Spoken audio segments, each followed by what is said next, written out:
Hi, I'm Teacher Rod of Igama Colleges Foundation Incorporated, your English 9 teacher. And for today's discussion, our main objective is for you to relate text content in a particular social issues, concerns, and dispositions in real life. But before everything else, it is necessary for us to define first these terms. Social issues are moral problems that affect a member or members of a society directly or indirectly.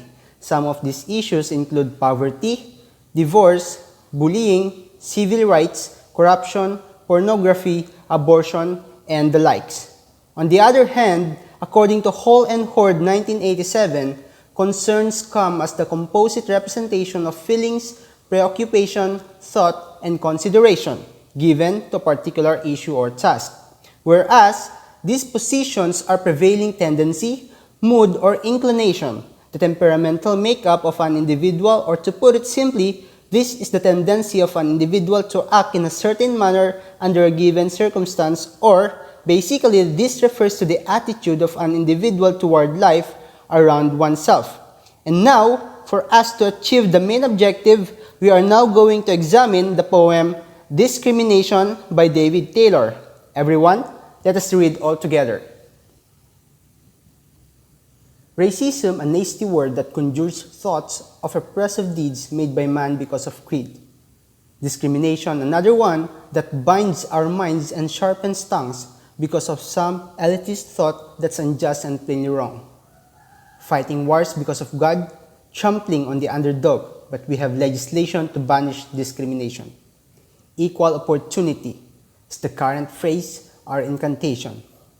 The rules and laws are needed where some of us would dare to think in ways that denigrate others on this earth, our place. Racism, there is just one human race no matter what form the face. And discrimination, a faculty we all possess to separate what's bad from best.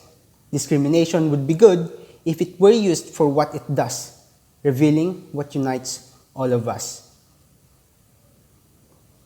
The poem of David Taylor is about the social issue racism and discrimination. It discusses how man has put down the other races because man thought they have better or they are better than others. The poem examines the fact that discrimination could be good if people realize that it could be used to determine what unites us all. Now, how discrimination could be good? Because when we take a deep look about this word, this means judgment, discernment, insight, refinement, perception, acumen. All of these, we all have this ability to judge, to discern what is right and what is not.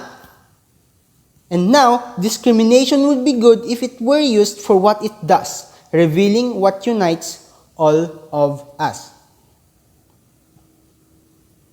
Discrimination is one only of the social issues in our society.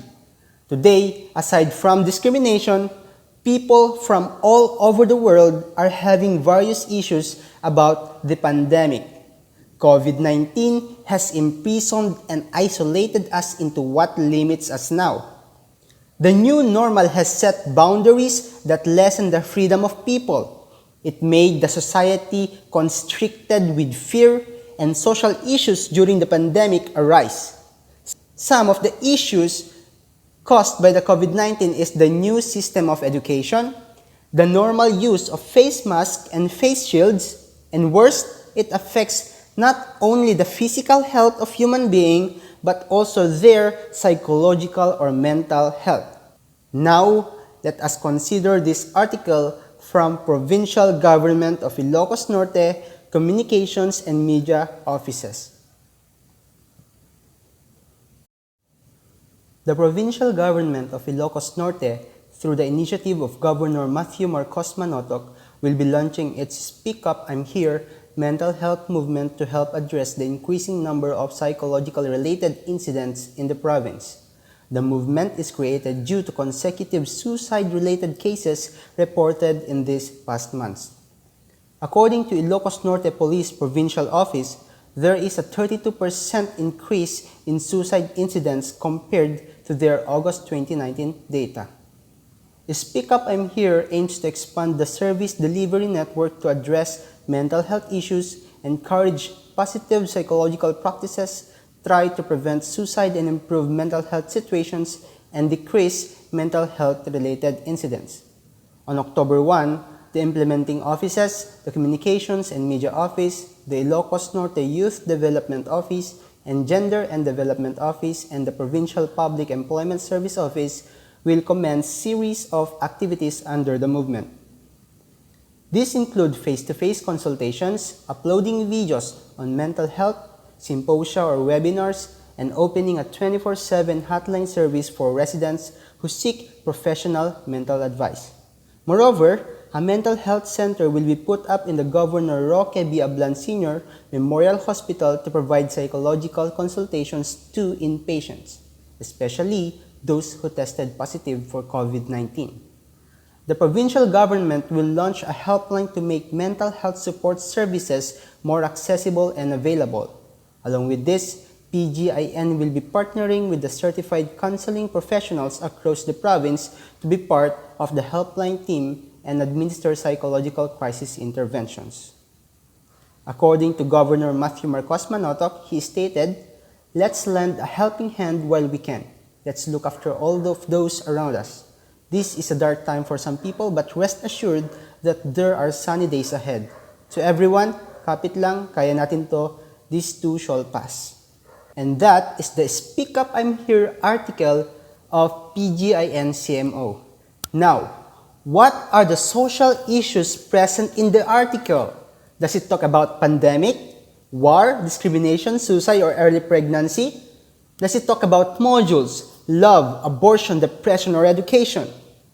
Does it tackle stress, unemployment, politics, bullying? Does it talk about climate change, mental health, or does it talk about economy?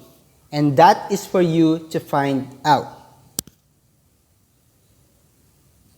Summing up today's discussion, we talk about Discrimination by David Taylor.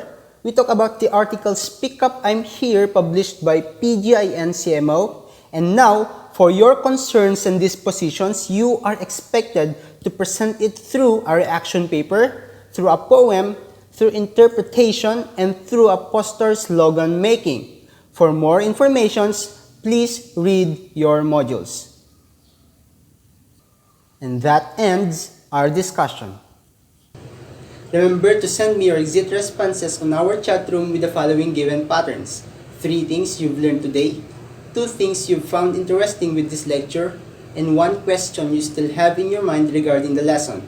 And don't forget also to rate your understanding of today's learning by sending one of the following emojis: satisfied, happy, confused, boring, and sleepy. See you again in our next discussion.